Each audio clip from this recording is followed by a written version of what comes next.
तो जय हिंद बच्चों, लेकर आ चुका मैं आप लोगों के लिए मल्टीप्लिकेशन थ्योरम ऑन प्रोबेबिलिटी। बड़ा ही इंपॉर्टेंट टॉपिक है। एक जनरली बच्चों को कंफ्यूजन होती है, बट इन कंफ्यूजन को दूर करने के लिए मैं आप लोगों को डायरेक्टली फॉर्मूले ना बताकर पहले मैं आप लोगों को एक एग्जाम्पल देना चाहूंगा, और जहां से आप लोगों का जो कंसेप्ट है वो कंप्लीटली क्लियर होने वाला है। यहाँ पे समझ लीजिए एक बॉक्स है मेरे पास जिसमें 5 रेड बॉल्स है एंड 7 ब्लैक बॉल्स है। एक एग्जांपल के तौर पे आप कुछ भी ले सकते हैं, नो डाउट, ठीक है, अपने घर की बात होती है। चलो भाई, यहां से हमने आपको बोला कि यार आप ना मेरे को 2 बॉल्स निकाल कर दिखाओ और उसकी प्रोबेबिलिटी क्या होगी। कंडीशन ये है कि विदाउट रिप्लेसमेंट, ठीक है, विदाउट रिप्लेसमेंट। इस टाइप से आपके पास क्वेश्चन बनाकर दिया जाएगा, तो टेंशन वाली हमारे पास कोई बात नहीं है, सारी चीजें अभी हम आपके लिए क्लियर कर देंगे। सो क्वेश्चन अभी आपको समझ में आया कि क्या करने का है, ठीक है ना। बिना किसी फॉर्मूले के मैं आपको बताऊंगा कि किस तरीके से आप यहाँ पे क्वेश्चंस को कर सकेंगे, ठीक। बाद में फॉर्मूले भी बताऊंगा, ठीक है ना, टेंशन मत लीजिए, फॉर्मूले भी बताऊंगा। तो चलिए, बॉक्स में हमारे पास 5 रेड बॉल है, 7 ब्लैक बॉल है, 2 बॉल निकालने हैं और वो भी विदाउट रिप्लेसमेंट। तो सबसे पहले आपको मैं बता दूं, हमेशा आप क्या करेंगे, एक एक बॉल करके निकालेंगे। फिर चाहे आपको 10 बॉल निकालने के लिए क्यों ना कह दिया जाए, पहले आप एक निकालेंगे, फिर एक निकालेंगे, फिर एक निकालेंगे, फिर एक निकालेंगे, ऐसे ऐसे करते करते आप टोटल 10 बॉल को जो है आप निकालने वाले। इस बात को आपको ध्यान रखना है, ठीक है। तो मैंने 2 बॉल्स निकालने अब कौन से बॉल्स निकालने वो नहीं पता, तो चलो यहाँ पे ये भी आपको वैसे तो मेंशन रहेगा ही रहेगा। तो मैं 2 रेड बॉल्स कर देता हूं यहाँ पे, ठीक है ना। आपको 2 रेड बॉल्स निकालने, या फिर ऐसे भी कह सकता था मैं कि एक रेड बॉल से एक black balls, no doubt, but फिलहाल मैं कह देता हूं 2 रेड बॉल्स। अभी इसी क्वेश्चन को मैं 2-3 तरीके से करवाऊंगा ना, फिर आपको मजा सा आ जाएगा, ठीक है ना, ज्यादा टेंशन नहीं लेना।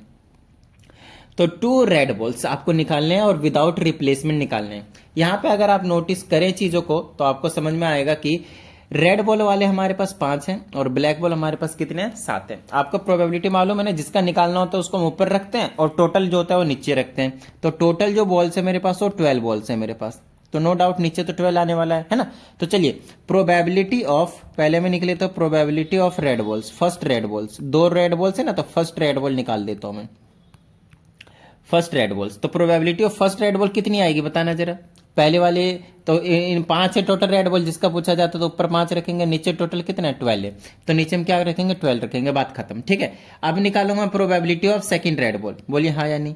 इसके जगह ऐसे लिख देते हैं, प्रोबेबिलिटी ऑफ, प्रोबेबिलिटी लिख देते हैं, ठीक है ना, प्रोबेबिलिटी, फिर से लिख देते हैं यहाँ पे नीचे probability of second, probability of second red ball, of second red ball, ball से नहीं आएगा, बॉल ही आएगा बेसिकली, है ना, क्योंकि एक सिंगल ही बॉल है। चलिए, अच्छा अब मेरी बात ध्यान से सुनिएगा, यहाँ पे कंडीशन क्या था, विदाउट रिप्लेसमेंट। ये चीज आपको बताया ना, ये चीज विदाउट रिप्लेसमेंट। अब विदाउट रिप्लेसमेंट का मतलब क्या होता है मालूम है ना आपको, कि जो बॉल हमने इस बॉक्स में से निकाला है उसके हमने वापिस इसमें पुट नहीं किया है, नो डाउट। अगर इसमें से एक रेड बॉल गायब कर दिए मैंने, टिड़िंग, गायब हो गया, तो रेड बॉल कितने बचे, 4, ब्लैक बॉल कितने बचे, 7। अब टोटल बॉल इसमें कितने बच गए, 11। समझ में आ रही होगी बात। अब सेकंड वाले के केस में जो नीचे टोटल होने वाला है, नो डाउट नीचे क्या रहने वाला है, 11।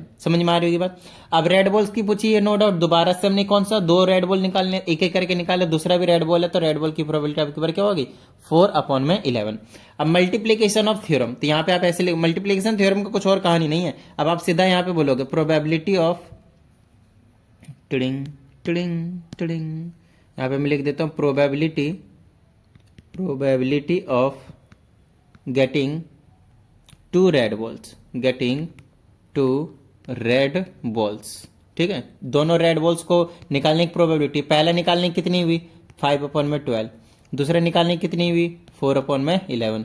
काटो पिटी करो, 4 से काटो 3 बार में, ऊपर आ जाएगा 5, नीचे आ जाएगा 11 या 33, तो 5/33 आपके पास दोनों रेड बॉल निकालने की प्रोबेबिलिटी हो गई, खत्म बात। समझ में आ रही होगी मैं क्या कहने की कोशिश कर रहा हूं। ये जो अभी मैंने आप लोगों को लिख लिख कर बताया ना, अब देखना इसी चीज को आप बड़े हंसते खिलते करते चले जाओगे, अब आपको दिक्कत नहीं आएगी, समझ रहे हो, अब आपको टेंशन नहीं होगी। अब देखिए इसी में हम क्या करने वाले हैं, प्रोबेबिलिटी, ये वाली चीज समझ में आई। चलिए इसी को थोड़ा सा, दोनों रेड बॉल करा था आपके बार, एक रेड और एक ब्लैक कर देते हैं। आइए थोड़ा सा जल्दी जल्दी करने की कोशिश करेंगे। 5 रेड बॉल 7 ब्लैक बॉल। मान लो अगर एक रेड निकालना है अपने को और एक ही ब्लैक निकालना हो, तो एक रेड निकालने की प्रोबेबिलिटी क्या होगी, फिर से कंडीशन वही आपके पास, विदाउट रिप्लेसमेंट, फिर से कंडीशन क्या है आपके पास, विदाउट रिप्लेसमेंट। समझ में आ रही बात, ठीक है। तो एक इसमें से रेड निकालने, रेड की निकालने की प्रोबेबिलिटी 5/12 मल्टीप्लाई, मल्टीप्लीकेशन थ्योरम का यही कहना है, पहले की प्रोबेबिलिटी, दूसरे की प्रोबेबिलिटी, तीसरे की प्रोबेबिलिटी, चौथे की प्रोबेबिलिटी, पांचवें, सबको मल्टीप्लाई कर दो, खत्म बात। अब क्योंकि रेड वाले को बाहर निकाला तो एक कम हो जाएगा, 12 नहीं आएंगे, अब की बार कितने बचेंगे, 11। लेकिन ब्लैक वाले कितने हैं टोटल, 7 ही है, तो 7 ही रखेंगे, इसको मत 6 कर देना। अब इसको काटा पीटी करो, कुछ होगा क्या मेरे हिसाब से कुछ नहीं कट रहा है। तो 5 7 35 और 12 11 132 होता है। चलो भाई, ये आपके पास आंसर निकल कर आ गया, खत्म बात, ठीक है। चलिए विदाउट रिप्लेसमेंट वाला तो मेरे हिसाब से आपको समझ में आया होगा। और इसमें एक और कंडीशन ले लेते हैं, ठीक है ना, कि अभी तो मैं आपको 2 ही कह रहा हूं, फिर से वही लिया मैंने, 5 रेड बॉल 7 ब्लैक बॉल, ठीक है। अब मेरे पास ध्यान से, आपको 3 बॉल्स निकालने, टोटल 3 बॉल्स निकालने। 3 बॉल्स में से मैंने आपको बोला 2 रेड बॉल होने चाहिए और 2, चलिए 2 कैसे बचेगा, एक ही बचेगा ना, 3 टोटल निकाल रहे हैं, तो 1 ब्लैक बॉल निकाल लेते हैं, चलिए। हाँ, और इसमें फिर से क्या है, विदाउट रिप्लेसमेंट। फिर से अभी मैं सारे केसेस करवा रहा हूं विदाउट रिप्लेसमेंट का, ठीक है ना, विदाउट रिप्लेसमेंट का करवा रहा हूं मैं आप लोगों को सारी केसेस। तो 2 रेड बॉल निकालने, ध्यान रखेगा, पहले रेड वाले निकाल लेते हैं एक एक करके। एक निकालेंगे तो 5/12 आएगा। अब एक निकाला वो साइड कर दिया तो एक कम हो गया, तो 4 बचेंगे, 4/11 बचा मल्टीप्लाई में। अब 2 रेड बॉल निकल चुके हैं, अब 1 ब्लैक बॉल निकालेंगे, ब्लैक बॉल तो टोटल 7 ही है, लेकिन ध्यान रहे अब कितने बचेंगे, 10 ही तो बचेंगे, क्योंकि 2 रेड बॉल ऑलरेडी बाहर जा चुका है। अब इसको काटा पीटी करो, इससे इसको काटेंगे 2 बार में, इससे इसको काटेंगे 3 बार में, और नहीं कटेगा, ऊपर बचा 7, नीचे बचेगा 11 या 33, 33 दूना 66। ये आपके पास आंसर आ गया। समझ में आ रही है बात, डन है, इजी लग रहा होगा मेरे हिसाब से। तो चलिए आगे की बात करते हैं। अब इसी में आपके पास थोड़ा सा विथ रिप्लेसमेंट वाला भी एग्जांपल कर लेते हैं, ताकि आप लोगों का जो भी डाउट होगा ना वो क्लियर हो जाएगा। मैं फॉर्मूले भी बताऊंगा आप लोगों को, लेकिन अभी जो चीज बता रहा हूं ना वही जिंदगी है, यहीं से आप करने वाले क्वेश्चन, फॉर्मूले से आप नहीं करने वाले, इस बात का आपको ध्यान रखना है। फॉर्मूले तो आपके पल्ले भी नहीं पड़ेगा, समझ में भी नहीं आएगा, समझोगे अभी तो शाम तक भूल भी जाओगे, ध्यान रखना इस चीज का। अगर शाम ही होगा तो रात तक भूल जाओगे भाई। चलो, 5 रेड बॉल 7 ब्लैक बॉल, फिर से वही वाली कंडीशन लिया। अब की बार मैंने बोला कि 2 रेड बॉल निकालने हैं आपको, but with replacement, with replacement, with replacement, without नहीं है, विथ रिप्लेसमेंट। तो पहला रेड बॉल निकालूंगा तो 5/12, दूसरा निकालूंगा तो जो निकाला वापिस इसी में धर दिया था, तो नो डाउट फिर से 5 ही होने वाले हैं, और टोटल बॉल्स कितने, वही 12 रहेंगे, तो इसका आ जाएगा 25/144। बोलिए किस तरह की कोई प्रॉब्लम। विथ रिप्लेसमेंट वाले में तो कोई झंझट भी नहीं, कम वगैरह भी कुछ नहीं करना है ना, जो पूछा बस करते जाओ। समझ में आ रही होगी बात, ठीक है। चलिए इसमें एक खास बात और करते हैं। खास बात क्या है, तो फिर से वही लिया मैंने, बिल्कुल same 5 red ball 7 black ball.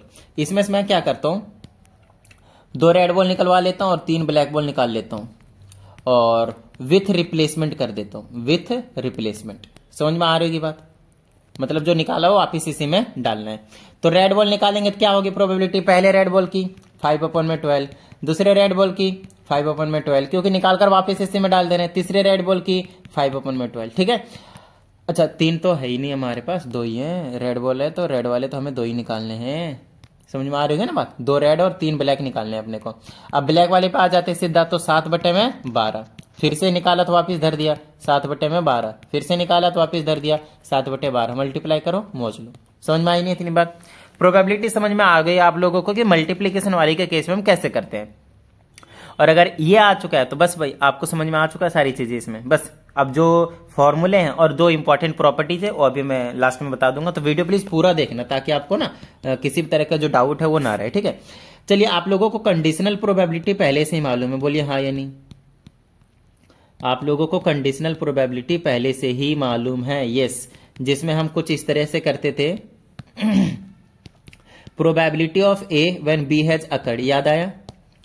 Probability of A upon B का क्या मतलब था, probability of A when B has occurred, it means probability of A intersection B divided by probability of B. याद आया, बोलो हाँ या नहीं, याद आया, बिल्कुल सर याद आ गया। तो अब आपको कुछ नहीं करना इसमें, बस क्रॉस मल्टीप्लाई कर दीजिए, यहां से इसके नीचे 1 लीजिए, 1 से इसको करेंगे तो क्या आएगा, P intersection B, probability of A intersection B, इससे इसको मल्टीप्लाई करेंगे प्रोबेबिलिटी ऑफ बी, और इंटू में प्रोबेबिलिटी ऑफ ए अपॉन में बी। बोलिए कोई दिक्कत है, यही है आपके पास theorems on multiplication, theorem on probability, इसी को कहते हैं। यही यस यस यस, यही है, कुछ अलग नहीं है। चलिए आपको इसका दूसरा फॉर्मूला भी मालूम है, probability of A intersection B, sorry sorry sorry sorry sorry sorry, चलो probability of B upon A, जब उल्टा कर देते तो क्या आता था, ऊपर तो सेम ही रहता था ए इंटरसेक्शन बी, तो नीचे क्या आ जाता था, प्रोबेबिलिटी ऑफ नीचे वाला जो अकर हो चुका था, याद आया। कंडीशन यहाँ पे होती थी probability of A must not be equal to 0, और यहाँ पे प्रोबेबिलिटी कंडीशन क्या होती थी कि probability of B must not be equal to 0, मतलब इम्पॉसिबल इवेंट नहीं होने चाहिए प्रोबेबिलिटी बी वाले, ठीक है ना, कुछ ना कुछ होने ही चाहिए थे। अच्छा, यहाँ भी अगर आप क्रॉस मल्टीप्लाई करें तो आपको पता चलेगा ए इंटरसेक्शन बी आएगा, इसके नीचे बोलना टिडिंग टिडिंग और टिडिंग टिडिंग, ठीक है। तो प्रोबेबिलिटी ऑफ ए के साथ आ जाएगा प्रोबेबिलिटी ऑफ बी अपॉन में ए, चीजें समझ में आ रही होगी। तो आपको दो फॉर्मूले बताए अभी मैंने फिलहाल, और दोनों ही इंटरसेक्शन बी के हैं। देखो, एक तो ये वाला रेड कलर से मार्क कर देता हूँ, कौन गया, एक तो ये वाला टिडिंग टिडिंग और एक ये वाला टिडिंग टिडिंग, ये दोनों फॉर्मूले आपको साफ साफ दिख रहे होंगे, बहुत अच्छी बात है। चलिए अब इन दोनों फॉर्मूले में अगर आप नोटिस करें तो कैसे याद रखेंगे, देखिए आपको जो मैंने दो चीज बोले थे ना, दो चीज निकालने के, वो यहीं से निकलेंगे।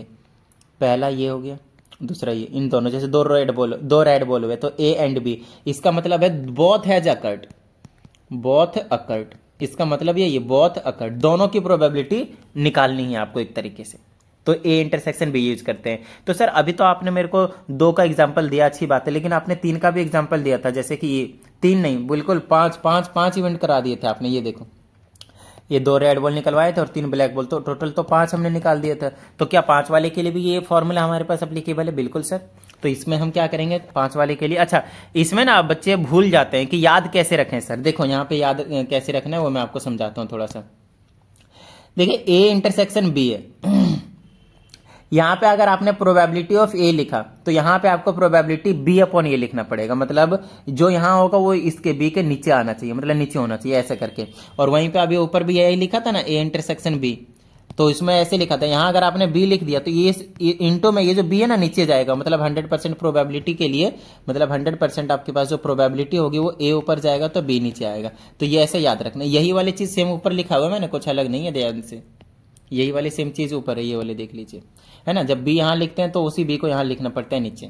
अब बात है सर ये दो के लिए तो चलो हमें समझ में आ गया, कोई टेंशन वाली बात नहीं है, समझ में आ गया, ठीक है। अब 3 वाले के बता दीजिए। चलो 3 वाले के केस में आप कैसे याद रखोगे? ऐसे भी हो सकता था, प्रोबेबिलिटी ऑफ 1 नहीं 2 नहीं 3 निकलवा लें आपसे, तो इसको आप ऐसे लिखेंगे प्रोबेबिलिटी ऑफ ए, समझ में आ रही है बात, प्रोबेबिलिटी ऑफ ए। अब दूसरा आप क्या करेंगे फटाफट बताओ, थोड़ा सा आइडिया लग रहा है क्या? नहीं, चलो मैं बताता हूँ। प्रोबेबिलिटी ऑफ बी अपॉन ये कुछ अलग नहीं था, ये वही 2 के लिए था, अच्छे से देख लीजिए।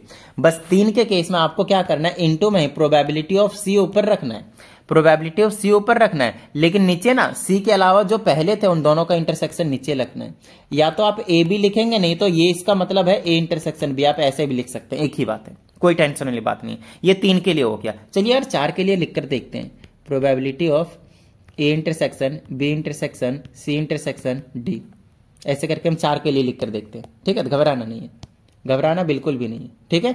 चलो तो इसको मैं ऐसे लिखेंगे, प्रोबेबिलिटी ऑफ ए, तो 100% ये जो ए है वो नीचे आएगा, तो यहाँ पे ऐसे लिखेंगे प्रोबेबिलिटी ऑफ बी अपॉन ए, ठीक है। अच्छा, अब ये 2 के लिए हो गया। अब तीसरे के लिए लिखेंगे तो ऐसे लिखेंगे प्रोबेबिलिटी ऑफ सी, और नीचे में आ जाएगा सी से पहले ए इंटरसेक्शन बी। आप ए बी लिख सकते हैं, एक ही बात है, कोई टेंशन वाली बात नहीं है। अब ये 3 के लिए होगा, अब डी के लिए करेंगे तो क्या होगा, समझ में नहीं आ रहा? चलिए डी के लिए ऐसे कर दो, प्रोबेबिलिटी ऑफ डी ऊपर चला जाएगा डिवाइडेड बाय में, नीचे डी से पहले ये 3 है, तीनों का इंटरसेक्शन नीचे, A intersection B intersection C, ऐसे करके आप ये फॉर्मूले हो गए। हालांकि इस फॉर्मूले से आपको ज्यादा कुछ खास चीजें समझ में आएंगी नहीं क्वेश्चन करते टाइम, और इस टाइप की चीजें आती ही नहीं आपके पास। समझिए चीजों को, इस टाइप की चीजें हैं कि भैया हमारे पास इंटरसेक्शन निकालो, ये निकालो, वो निकालो, ऐसा कुछ आपको दिया ही नहीं जाता। आपको डायरेक्टली काम करने के लिए दिया जाता है, तो आप डायरेक्टली ही काम करेंगे, तो ज्यादा टेंशन मत लीजिए, ठीक है ना। आपको डायरेक्टली ही काम करना होगा, तो ज्यादा टेंशन लेने की जरूरत नहीं है। जो आपको मैंने ऊपर समझाया ना क्वेश्चन को, यस क्वेश्चन जो मैंने आपको समझाया ना वही जिंदगी था, वहीं से आपको सारी चीजें समझ में आ जाएंगी, वहीं से आपको सारी चीजें समझ में आ जाएंगी। समझ में आई इतनी बात डर? अब 2 में अच्छा ये तो मैंने आपको 4 के लिए बता दिए, फिर 5 के लिए, 6 के लिए, सबके लिए हो सकता है ये, नो डाउट। तो n के लिए जब करोगे तो कैसे लिखोगे, ऐसे करके लिखोगे, प्रोबेबिलिटी ए हो गया इंटरसेक्शन A1 कर देते हैं, ठीक है, फिर A2 कर देते हैं, फिर A3 कर देते हैं, इंटरसेक्शन भी तो लगाना है बीच बीच में, लगा रहा हूँ या नहीं लगा रहा हूँ? हाँ, लगा तो रहा हूँ। फिर A4 हो गया, है ना। ऐसे करते करते करते करते इंटरसेक्शन डॉट डॉट डॉट कहां तक चला जाऊंगा मैं, AN तक चला जाऊंगा। अब ये किसके इक्वल होगा, है ना। अब चीजों को समझना, ये किसके इक्वल होगा हमारे पास? अरे यार तुम मिट जाना भाई, ठीक। ओके, अब ये किसके इक्वल है देखें। सबसे पहले मैं प्रोबेबिलिटी ऑफ पहले के लिखूंगा A1, तो दूसरे में ये A1 नीचे जाएगा तो 100% A2 ऊपर आएगा तो A1 नीचे आएगा। फिर इंटू में जब मैं तीसरे के लिखने जाऊंगा तो प्रोबेबिलिटी ऑफ A3 लिखूंगा और A3 से पहले का इंटरसेक्शन नीचे लिखूंगा तो A1 A2 लिख लूंगा मैं। इसका मतलब इंटरसेक्शन ही है, A1 A2 का मतलब क्या, इंटरसेक्शन ही है, ठीक है ना। आगे और लिखूंगा मैं तो A4 लिखूंगा मैं। A4 के नीचे में इंटरसेक्शन A1 A2 A3 लिखूंगा, इसका मतलब इंटरसेक्शन ही है और कुछ नहीं है। ऐसे करके P5 लिखूंगा मैं, तो ये आ जाएगा A1 A2 A3 A4। समझ में आ रही होगी बात। ऐसे ही डॉट में लगाकर प्रोबेबिलिटी हो, जब मैं AN का लास्ट वाला जब लिखते जाऊंगा मैं dot dot dot dot AN का, तो नीचे क्या आएगा A1 intersection A2 intersection A3, ऐसे करते करते कहां तक AN-1, एक कम तक। वही तो कर रहा हूं ना, जिसका हम निकाल रहे हैं ऊपर उससे नीचे एक कम रख रहे हैं बस। तो ये एक जनरल फॉर्म हो गया आपके पास मल्टीप्लीकेशन थ्योरम का ना, ये आपके पास एक जनरल फॉर्म है। समझ में आ रही होगी इतनी बात, ठीक है ना। This is your general form. तो जनरल फॉर्म समझ में आ गया होगा मेरे हिसाब से, कुछ ज्यादा खास बात नहीं थी इसमें। चलिए दो छोटी छोटी बड़े ही इंपॉर्टेंट चीजों की बात कर लेते हैं, टुडिंग टुडिंग टुडिंग, जिसमें से जब सबसे पहला है आपके पास उसे हम बोलते हैं इंडिपेंडेंट इवेंट। दो इवेंट बड़े इंपॉर्टेंट यहाँ पे, इंडिपेंडेंट इवेंट, ठीक है। इंडिपेंडेंट इवेंट का मतलब क्या है, इंडिपेंडेंट, इंडिया क्यों लिखने जा रहा हूं मैं, इंडिपेंडेंट लिखते ही हमारा इंडिया का नाम आ जाता है भैया, क्या करें, ठीक है। आओ भाई, तो इंडिपेंडेंट इवेंट को समझने की कोशिश करते हैं। तो जब इंडिपेंडेंट इवेंट की बात करते हैं, पता है ये जो इंटरसेक्शन होता है ना, ए इंटरसेक्शन बी, वो किसके इक्वल होता है, प्रोबेबिलिटी ऑफ ए इंडिपेंडेंट हो जाता है, फिर उसमें इंटरसेक्शन की बात नहीं करते, या फिर कंडीशनल प्रोबेबिलिटी की बात नहीं करते। देखो अगर यहाँ पे कंडीशनल के हिसाब से ये चीज होती है, यहाँ पे बी अपॉन में ये होता है, but this is not your independent event, ध्यान रखना। इंडिपेंडेंट इवेंट के केस में कंडीशन आता ही नहीं है, तो probability of A intersection B is equal to probability of A, और इनटू में दूसरे में सिर्फ प्रोबेबिलिटी ऑफ बी, कंडीशन नहीं है उसमें, ध्यान समझिएगा, उसमें कंडीशन नहीं हो, दैट इज इंडिपेंडेंट। और बस इसी की हम बात कर रहे थे, समझ में आ रही है बात, बस हम इसी की ही बात कर रहे थे। लो, इसी को हम कहते हैं इंडिपेंडेंट इवेंट। समझ में आई गई इतनी बात, डन है। चलिए बहुत इंपॉर्टेंट एक और last, mutually exclusive event, mutually exclusive event, exclusive event. Mutually exclusive का मतलब होता है जो आपके पास प्रोबेबिलिटी है इंटरसेक्शन बी, उनके बीच में कुछ भी कॉमन पोर्शन देखने को नहीं मिलेगा। यस, कुछ भी कॉमन पोर्शन देखने को नहीं मिलेगा। समझ में आ रही होगी इतनी बात। तो इसमें हम बोलते हैं ये दिस इज योर 5, या फिर एम्प्टी, या फिर 0, ऐसे कुछ करके आप बोल सकते हैं। 5 का मतलब क्या होता है, एम्प्टी, मतलब कुछ भी देखने को नहीं मिल रहा होगा, ठीक है। चलिए एक कार्ड वाली प्रॉब्लम करवा देता हूं मैं आप लोगों को, 20 मिनट के आसपास की जो वीडियो है वो बन जाएगी, तुरंत कर लेंगे।